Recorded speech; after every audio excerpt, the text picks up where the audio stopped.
pozdravljeni. Uvod kratek smo imeli, ozadje imamo tudi. Zdaj, mi sva se z Urško pogovarjali, da bi mogoče začeli z vprašanjem, ne pa s klasičnim uvodom. In sicer, če bi malo spregovorili vi sami o tem, koliko vam je roman sploh daleko poznan, tudi zato, da veva, v kakšni obliki in kako ga v nadaljevanju predstavljati. Nač? A ja? Ja, ne? Ja, sicer prebralice. Je vsebina še živa?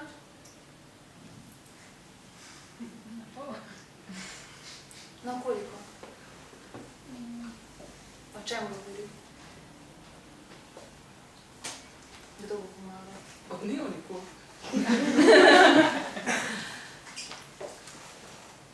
No, je ta vsebina še živa, ker se mi zdi to pomembno, no? Da potem lažje sledite.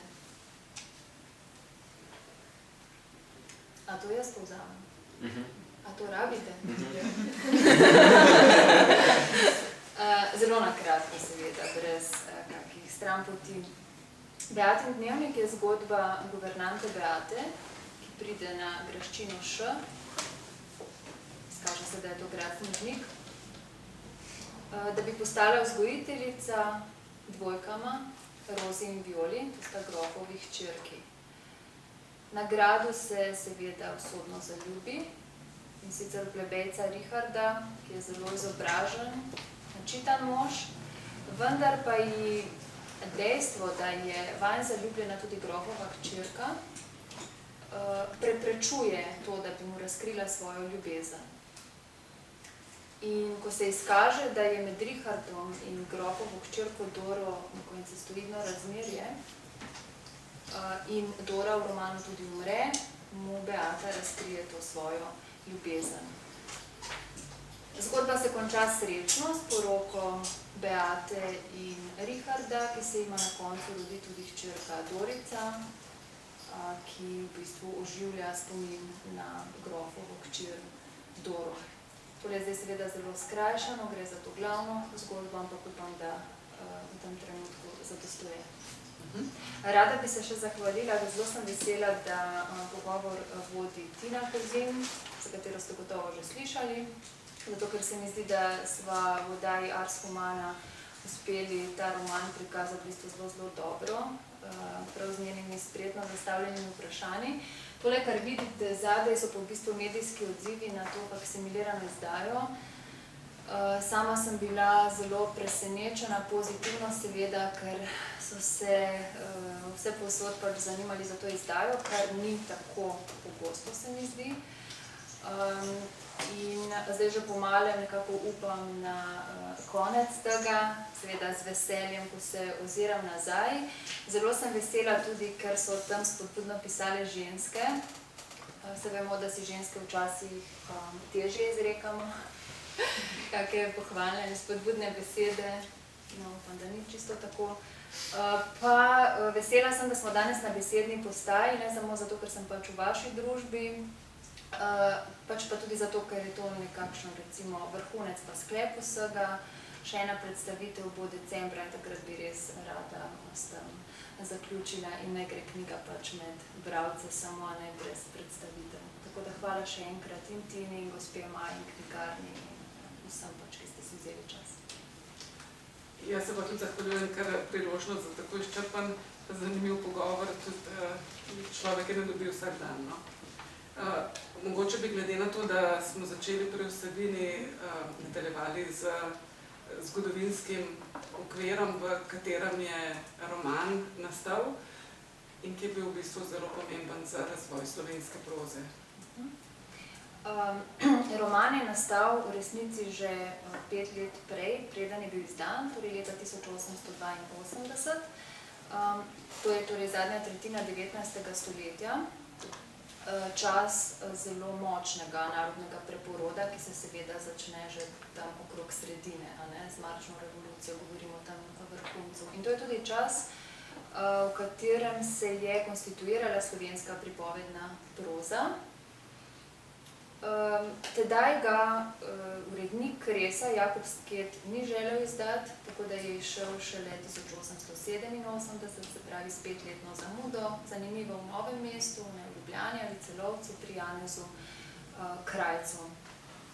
Kaj bi še povedala o zgodovinskih okoliščinah, mogoče to, in tudi iz tam literarnih, da seveda izstopa v tem smislu, da je žanrsko poseben, gre za dnevniški roman, ki v bistvu nastane v času, ko je v slovenski literarni produkciji prevladujoč zgodovinski roman oziroma povest in kmečka povest, se pravi neka literarna produkcija, za kakršno je množičneje skrbela Mohorjeva družba, tako da izstopa v tem oziru. V ospredje postavlja posameznika oziroma posameznico, žensko, zgodbo nam torej posreduje v dnevniški obliki, se pravi neki jaz obliki, kar je nekaj bistveno drugačnega kot denimo dela, ki v ospredje vendarle postavljajo nek kmečki ali če hočete narodni kolektiv. Kdo pa so bili sodobniki in sodobnice Luize Pesjak? Ja, sodobnice in sodobniki, če jih omenim nekaj. Anton Janežič se je denimo rodil istega leta kot Pesjakova, 1828, poznate ga kot znamenitega urednika Slovenskega glasnika, tudi kot gimnazijskega učitelja, urednika Slovničarja in še kaj, skratka kot narodnega delavca. Potem od 30 let naprej, nekoliko mlajši, pa so bili seveda vam dobro poznani, danes klasiki slovenske književnosti, Jurčič, Gregorčič, Kersnik. Precej mlajši so seveda predstavniki slovenske moderne, vendar so bili seveda tudi njeni sodobniki, saj vemo, da je umrla 1898 in na nek način spadajo na ta skupni horizont slovenske literature. Mlajša od Pesjakove je bila Pavlina Pajk, starejša pa denimo Fanny Hausmann, ki velja za domnevno prvo avtorico, morda bi ob njej omenili še Turnograjsko, ki pa je veliko manj plodovita, seveda tudi iz tega razloga, ker je zelo, zelo mlada umrla, medtem ko je imela Pesjakova precej plodovito literarno kariero, če tako rečemo. Zdaj, ko si ravno omenila avtorice, kakšno vlogo so pravzaprav imele takrat, oziroma kaj je pomenilo, da se je ženska odločila za literarno kariero, če lahko tako rečem? Zdaj, kar se tiče ženskih ustvarjalk, je teh v 19. stoletju res zelo malo, vendar to ne velja samo za slovenski prostor, tudi širše gledano.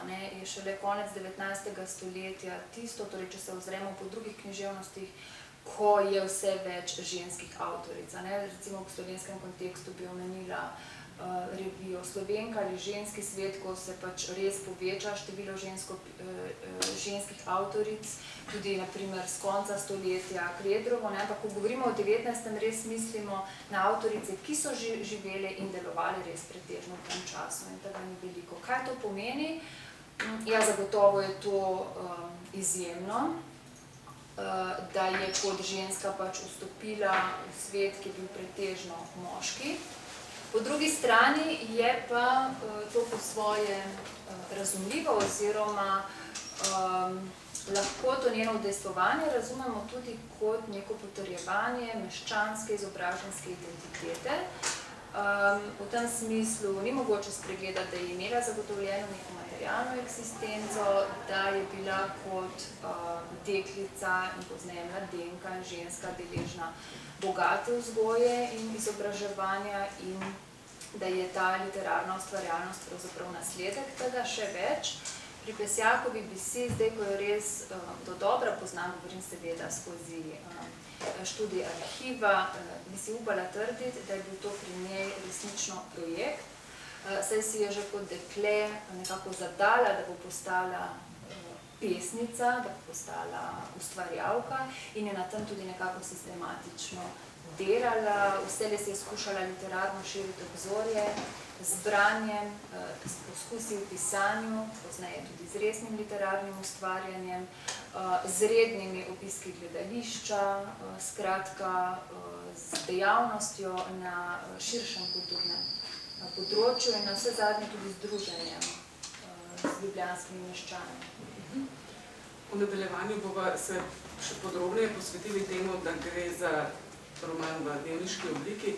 Zato bi mogoče zdajle se še dotaknili tega, da je bila dvojezična avtorica, tako kot smo že slišali v uvodu, in njenega opusa.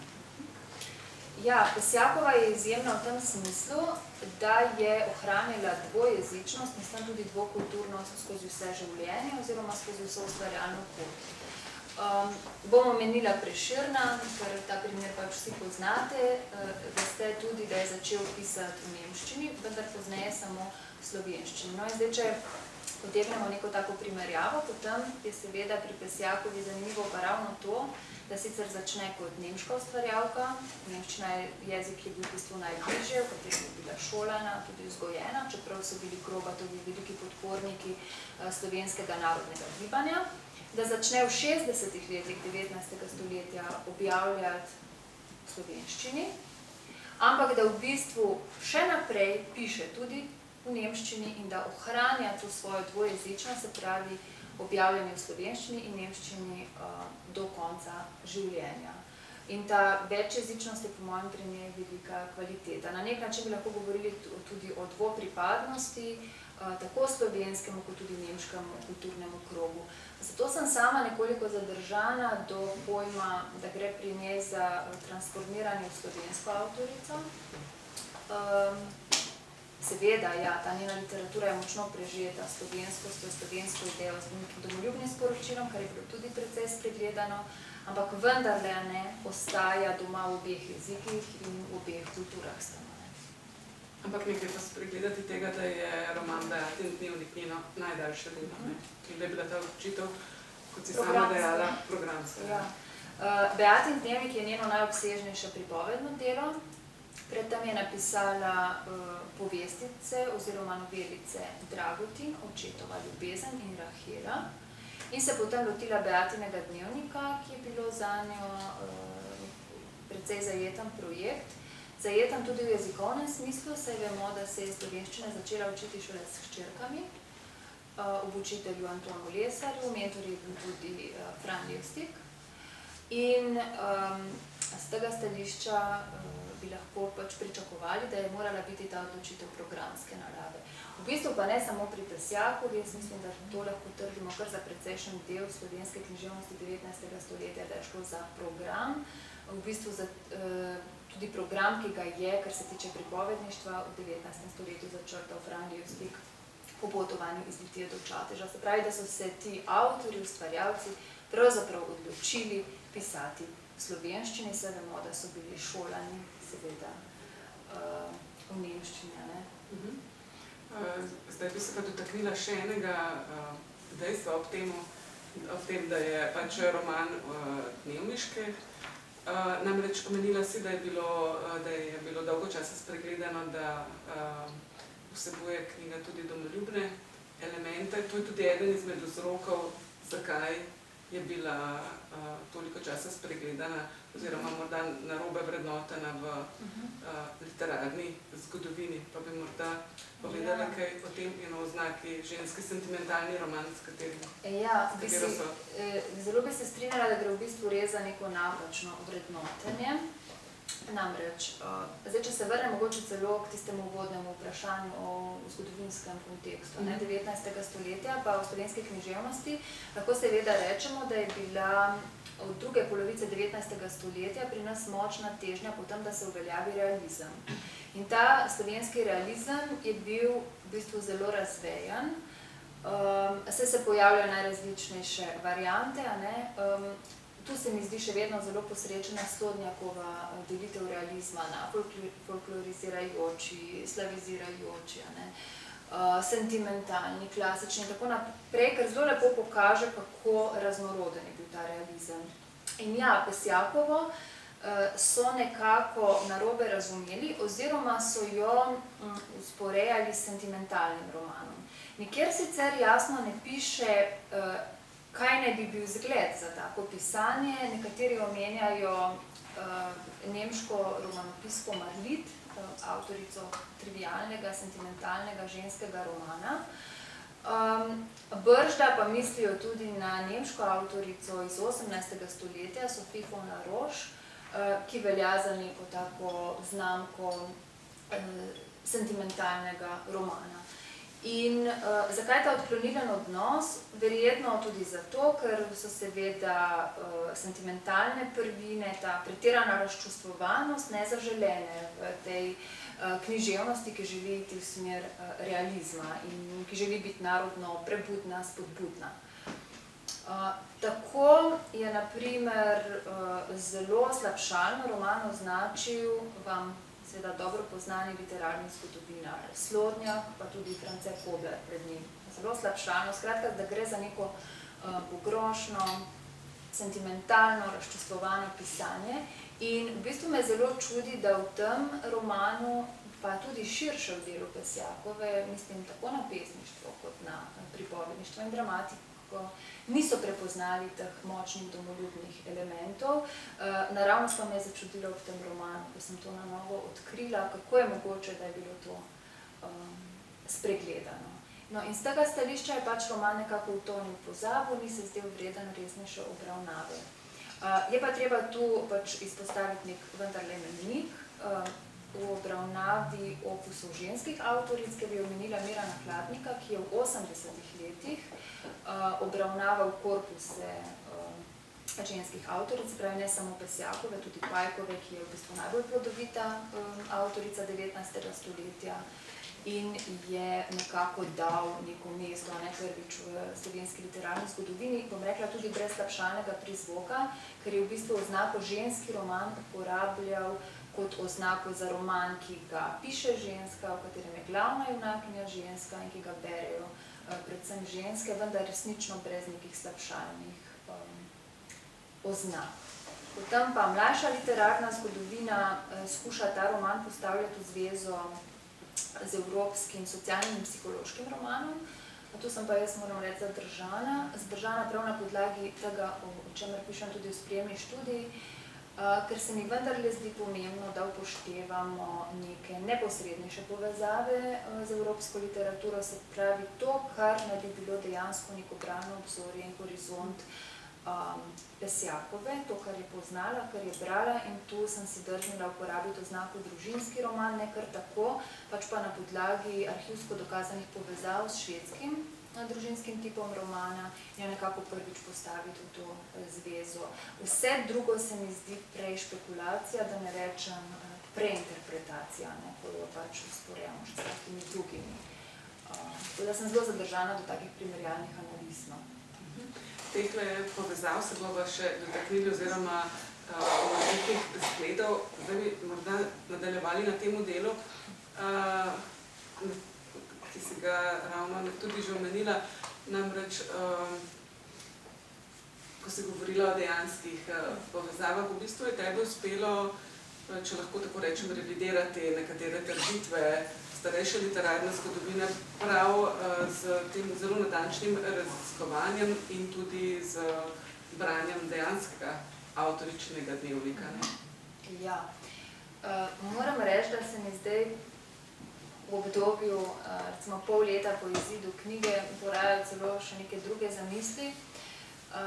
Namreč bolj, ko berem in roman in avtoričin dnevnik, govorimo o zasebnem intimnem dnevniku, bolj se mi zdi, da je njen zasebni intimni dnevnik nekakšna priprava na literarno delo. Veste, da je dnevniški roman žanr, ki je na zelo tanki meji med fikcijskim in stvarnim in nekako ne more biti naključje, da je svoje najobsežnejše delo zasnovala prav v obliki dnevnika, ker je to forma, ki jo je odlično obvladala.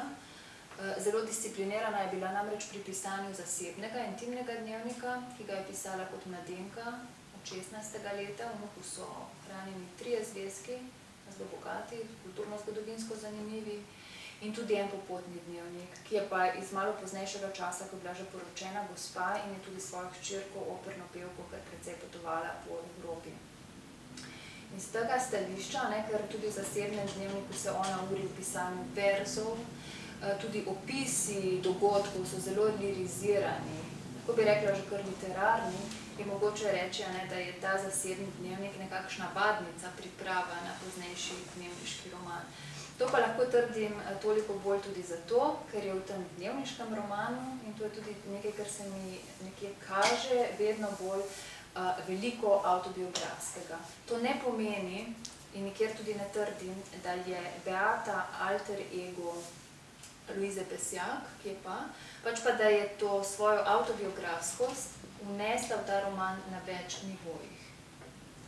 Ne samo v to protagonistko, tudi konec koncev v moški lik, ki tu nastopa, potem na ravni citatnosti, kjer v bistvu citira tujo literaturo, ki jo je sama prebirala, ki jo je sama odlično poznala, in na vse zadnje izbiro dogajališča, ki je bilo njej v bistvu zelo domače, ljubo in blizu.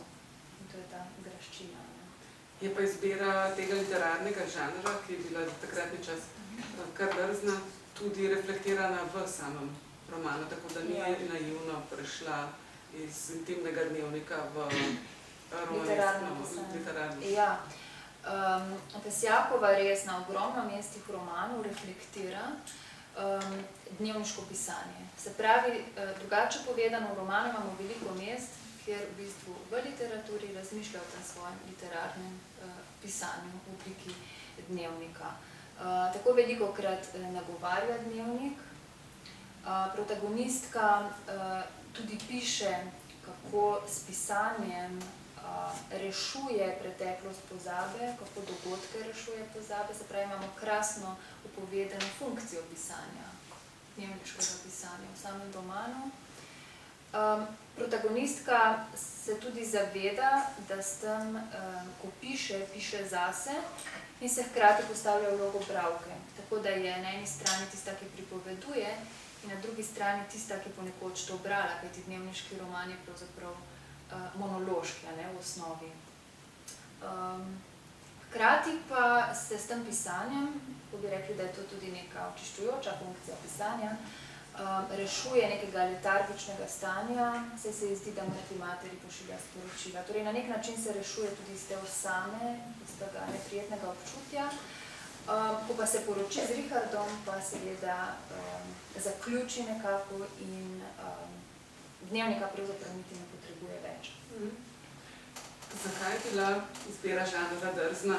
Pa zdaj morda še lahko kaj več o zgledih, po katerih se je nekaj si jih že omenila in zgledovala Louisa Pesjak. Zdaj, drzna je bila res v tem prevladujočem kontekstu kmečke in zgodovinske produkcije. Po drugi strani pa bi jo lahko postavili ob precej sorodni žanr, kakršnega je slovenski književnosti dal Josip Stritar, to je pisemski roman. Tako da oba v tem oziru izstopata, no, Stritar jo je nekoliko prehitel. Zgledi. Jaz bi predvsem izpostavila, torej poleg Sophie von La Roche, ki pa je ona ne omenja, švedsko pisateljico Fredrico Bremer. To je pisateljica, ki se je rodila na začetku 19. stoletja, tako da se boste predstavljali, in jo je Louisa Pesjakova spoznavala skozi nemške prevode. Mene je zelo presenetilo, kako hitro so se ti švedski teksti Bremerjeve prevajali v nemščino, tako rekoč takoj. In Pesjakova je do tega imela dostop. Ona je to prebirala, o tem piše tudi v svojem dnevniku. Fredrico Bremer na več mestih označi kot svojo najljubšo in nasploh najboljšo pisateljico.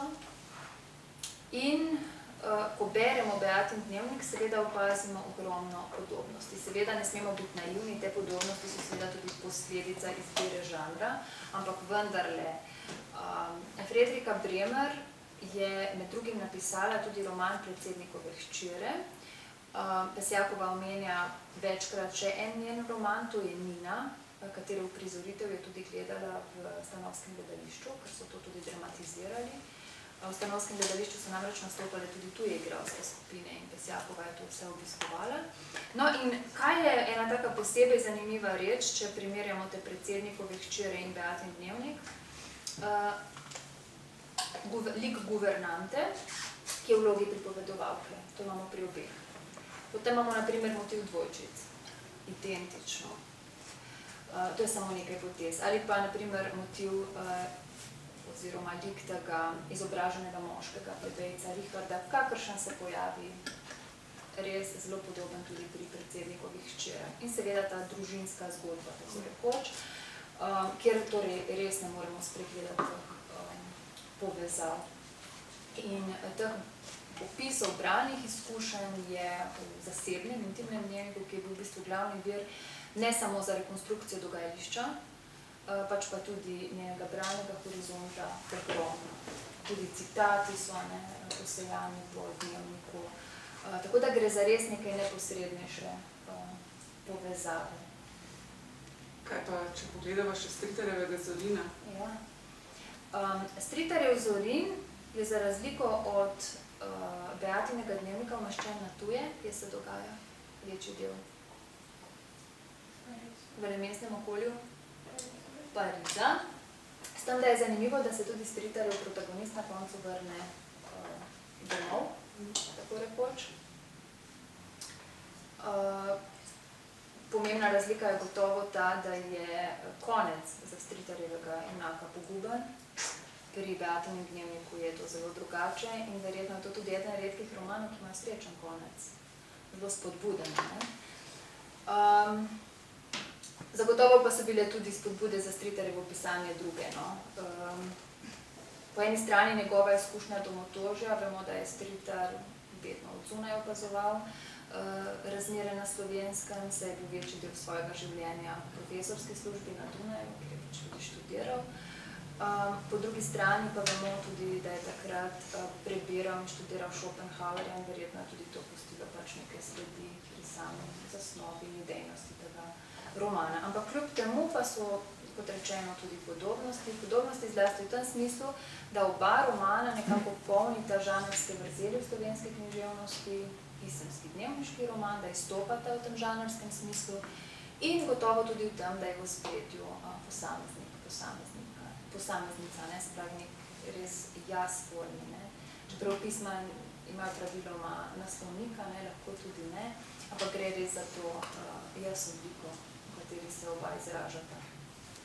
No, kljub temu, da je pa konec spodbuden, pa roman sam ni idealističen v tem smislu, da je v njem moč zaslediti tudi implicitno kritiko višjih slojev, kar je tudi ena izmed dimenzij, ki so bile spregledane, kot opozarjaš v študiju. Ja, res je. Sama zgodba je precej enostavna, povzela sem jo na začetku. Ampak še zdaleč pa bi rekla netrivialna, če lahko uporabim ta izraz, ki ga sicer ne maram. Namreč Pesjakova ima izjemen smisel za humor in ironijo, kar ji priznavajo tudi literarni zgodovinarji, na primer Hladnik je to izpostavil. In zelo rada si privošči tudi kritiko. In zagotovo v tem romanu zelo izstopa kritika plemiškega sloja, ki je bil zlasti tega kranjskega nemškega plemstva, kakor to upodablja v romanu Kneginja Pavlovna. To je sorodnica grofov, ki pride na graščino Š in je naravnost osupla, ko ugotovi, da dvojčici ne poznata slik svojih prednikov, ki visijo v veži te graščine. In kritična je potem tudi do guvernante Beate, češ kako jih ni v tem izobrazila, le kaj jih uči. In tam si v bistvu Pesjakova skozi lik guvernante privošči precej ostro kritiko plemstva, nemškega plemstva. Kneginja je prikazana kot zelo ohola, naduta, nesimpatična. Po drugi strani imamo v romanu en spet zelo zanimiv lik,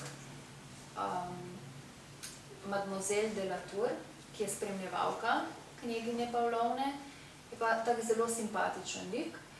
Pri tem je zanimivo, da je Francozinja in da ponudi zavezništvo Beati, ki jo tudi vabi, naj pride v Pariz k njej. In je nosilka, torej ta Delatorjeva, je nosilka ideje o narodovi samostojnosti. In to je v bistvu zelo močno vtkano to domoljubno sporočilo skozi ta lik.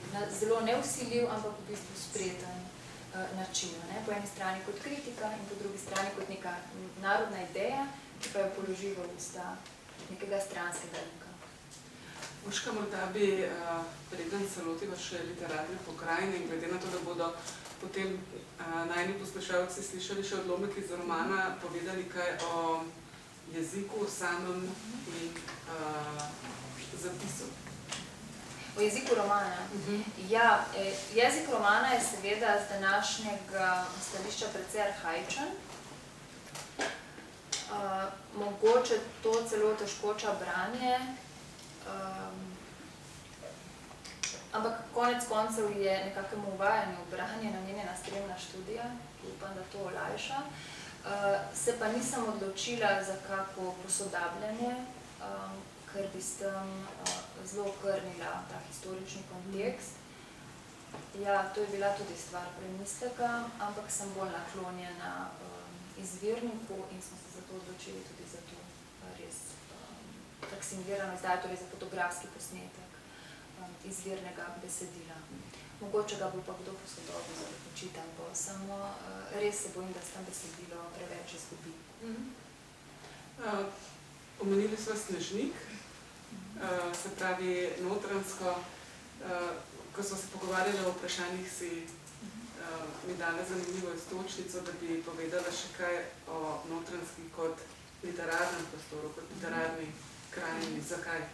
Ja, no, mogoče tisti, ki niste še nič slišali o tem, čisto na kratko, to odkritje dogajališča, do katerega sem prišla s pomočjo zlasti pisateljičinih zasebnih intimnih dnevnikov, je v bistvu zelo pomembno za preinterpretiranje romana, ker mu vrača domoljubno sporočilo. Zelo na kratko, s tem, ko je umestila svoje delo na Kranjsko, ali natančneje na Notranjsko, je pravzaprav dala romanu veliko nacionalno relevantnost, saj je v bistvu Pesjakova ubrala strategijo, ki je bila značilna za kmečko povest in zgodovinski roman, ki se dogaja na Slovenskem. Razen tega naj povem, da je grad poznala. V spremni študiji sem tudi prevedla ta odlomek iz nemščine, kjer popisuje eno od bivanj na gradu Snežnik, kamor je zahajala z očetom. Njen oče Blaž Krobat, ki je bil delodajalec Franceta Prešerna, je bil namreč tisti, ki jo je tja odpeljal. Imela pa je tam Pesjakova tudi strica, ujca, torej strica po materi, ki je bil faliran študent prava in je bil na gradu Snežnik pisar. Ko se je mudila na gradu Snežnik, je bila seveda navdušena nad lepoto Notranjske.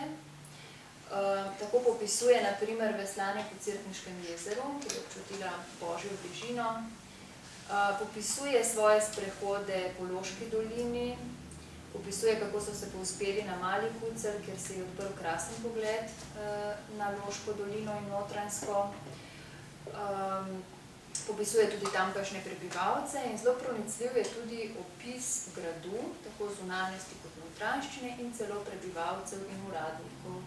In Pesjakova v svojem zasebnem dnevniku piše, da je življenje na graščini in njeni bližnji okolici prijetno.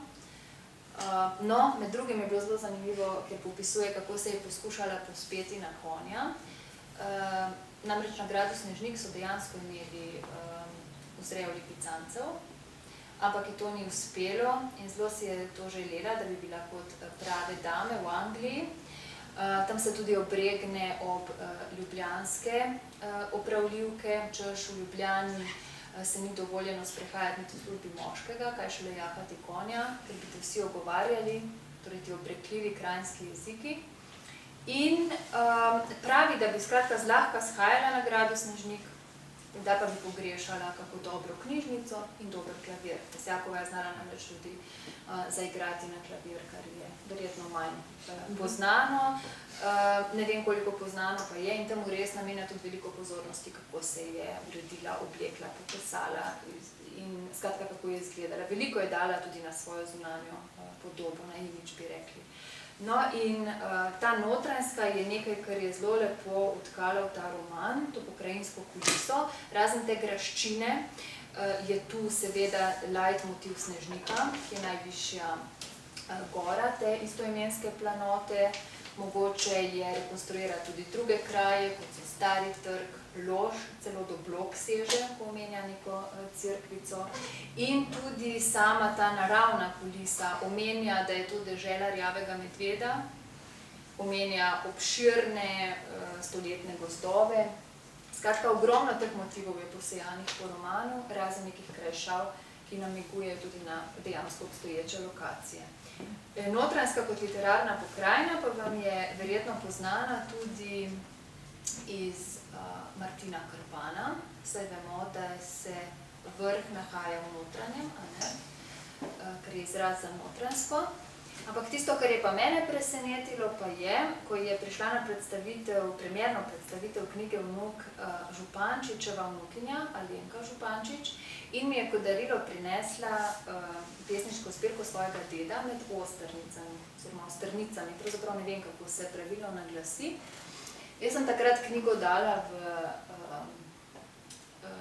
v torbo in preprosto nisem vedela, zakaj ta knjiga, ampak sem potem videla, da je na naslovnici zarisan Snežnik. In seveda sem se začudila, ker tudi mi ni bilo poznano, da so Župančičeve zadnje pesmi nastajale na Notranjskem. Župančič je, kot veste, zadnja zbirka, ki jo je izdal, je Zimzelen pod snegom. Ob njegovi 100-letnici rojstva pa je išla tudi tale zbirka med osternicami, ki je v bistvu nastala na Notranjskem. In nekaj zanimivost povem, in sem s tem tudi vpisala v Župančičevo poezijo. Župančič je namreč v 30 letih počitnikoval v gradiču, graščini Koča vas pri Markovcu, to je res v neposredni bližini Snežniškega gradu. In takrat ogromno, kar precej pesmi posvetil tej pokrajini, med katero je bil navdušen. Med drugim ima tudi pesem Snežnik. Je pa to tudi zbirka z Župančičevimi risbami, na katerih zelo izstopajo osternice. Mogoče kdo ve, kaj to so.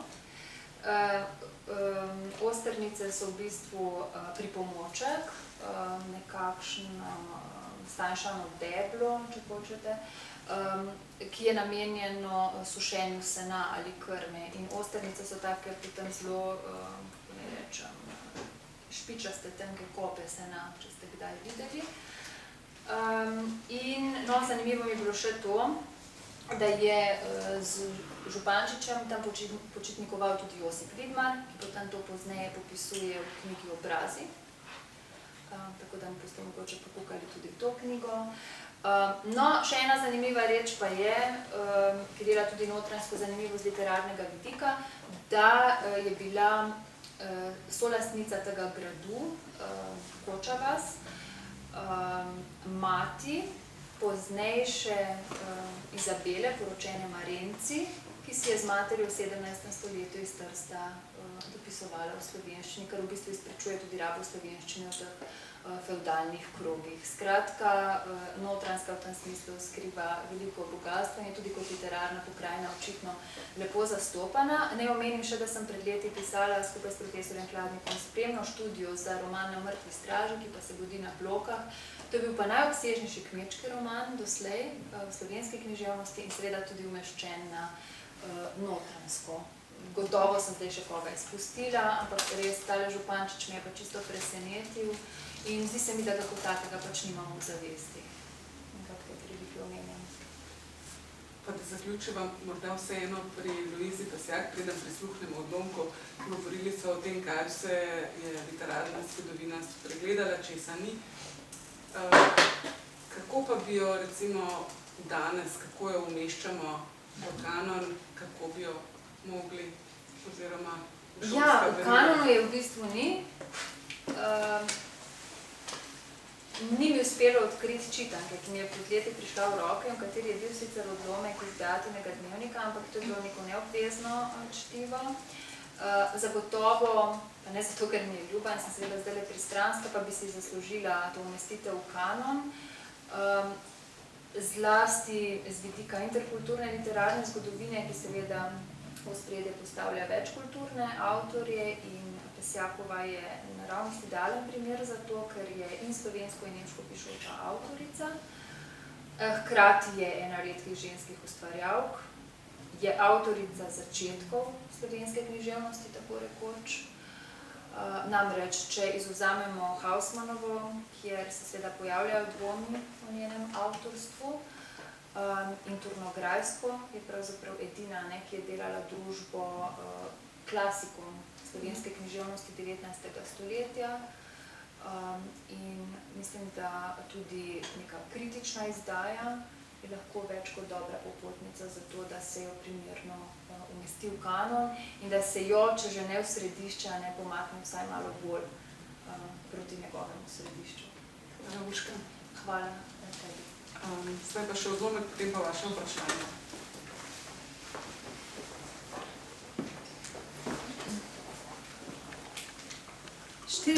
Dne junija meseca. Dnevnik moj. Povedala ti še nisem, da sem sinoči, peljoč se po dolini, videla gospoda Richarda. Ves dan mi ni bilo moči iznebiti se misli, da to storiti moram. Ne jej bode konec, zaznamovaje jo s črnimi pismeni tu na belem listu. Vedi zatorej, tam na severnem konci doline, mej S.T. trgom in L, stoji lepa v italijanskem slogu sezidana vila.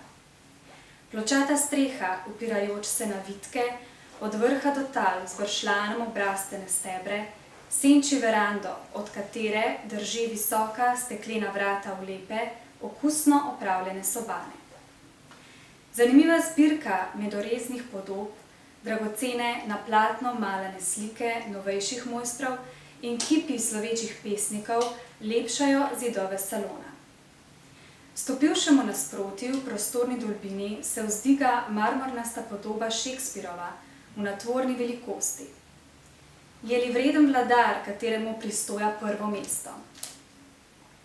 Lavorov gozdič se razcvita okoli njega in na mizi v podnožji so nakopičena čudovita njega dela. Na jedni strani salona sta dve lepi sobani, na drugi velika biblioteka klasičnih del vseh literatur. Pri oknu pisna miza, pri drugem malarski oder. Načrti, gipsasti kipi in miniature ter antike po zidovih. Bezendorferjev klavir sredi sobe. Po sprelepih, svetlih prostorih dihti cvetlična vonjava.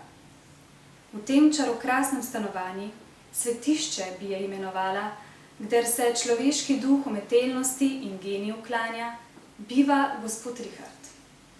Videč grofičino kočijo, je stopil z verande ter nas pozdravil. Grofica je takoj velela konje ustaviti in gospod Richard se je približal prijazno proseč, naj grofica blagovoli počastiti njegove rože, ki so baš v najlepšem cvetji. Rada je dovolila, mila gospa, in hitro smo bili v srednjem salonu, kateri sem poskusila popisati. Evo, vzgojnice mojih hčerk, gospod Richard, de grofica kažoč name. Gospica Beata. Drugega vam ne povem, nego Beate tudi me, hčerki in jaz, imenovati jo svojo. Osupnila sem nad nezasluženo milostjo in gospodu Richardu se je menda baš tako vodilo. Kajti odgovoril ni besedice, le klonil se mi je vljudno. Vedel je grofico na vrt in dekleci sta šli z menoj za njima. Vrt je po angleški šegi uravnan, a med gostim zelenim grmovjem se vzdygujejo vendar visoka drevesa, prepolna žlahtnih rož. Nikdar še kaj tacega videla nisem. Na tisoč in tisočih cvete, šireč krog sebe balzamsko vonjavo. Boginja Flora sama bi se jim morala čudom čuditi. Dvojki sta morali vse ogledati, ves vrt smo obhodile. v tem, ko je grofica počivaje na rušnati klopi pogovarjala se z mladeničem pred njo stoječim. Došečija je baš Richard dejal: "Ne vem, grofica, videti jo moram še, konči oddaleč." Kako tožno in hrepeneče so se glasile te besede. Vzdihoje se je vzdignila grofica in mu z milim pogledom stisnila roko.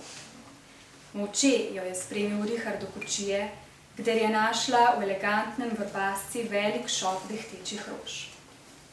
Ali ni neusmiljeno, Richard, teh cvetočih čudes odtezati domovini svoji? Rožina usoda je, presrečne one, katerim je dovoljeno umirati pri vas, milostiva grofica, sem rožam se tako dobro ne godi. Gospica Beata, vprašala me je grofica po poti, kako vam je povšeči zaselje, katero si je napravil gospod Richard? Izvrstno. Podobno je stanovanju, o katerim čitamo v čarovni pripovedki. Res, ali gospod Richard je tudi mogočen čarovnik, kajti ljubezniv in izobražen je, kakor je le moči biti. Povedala vam še nisem, da je rejenec prejšnjega učitelja, ki je živel visoko obdarjenemu dečku. Pred smrtjo je bogato, nepričakovano dediščino prejel, ter jo ostavil svojemu ljubljencu. Sedaj lahko Richard živi po svoji volji. Poleti in jeseni najrajši potuje. Menda se je seznanil že z vso Evropo in potem se vrača domov z vtiski, ki jih je nabiral v likani duh. In v pomladi se kar povrtnari. Rože so največje veselje, ki je ima plemeniti mladenič. Vprašala sem ga, kdaj letos odpotuje, in odgovoril mi je, da še ne ve. Kajti videti jo mora še, pristavila sem sama v sebi.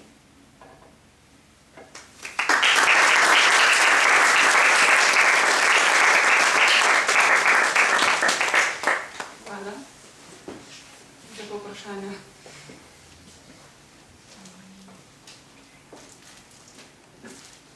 Mene se zanima ena stvar. A je ona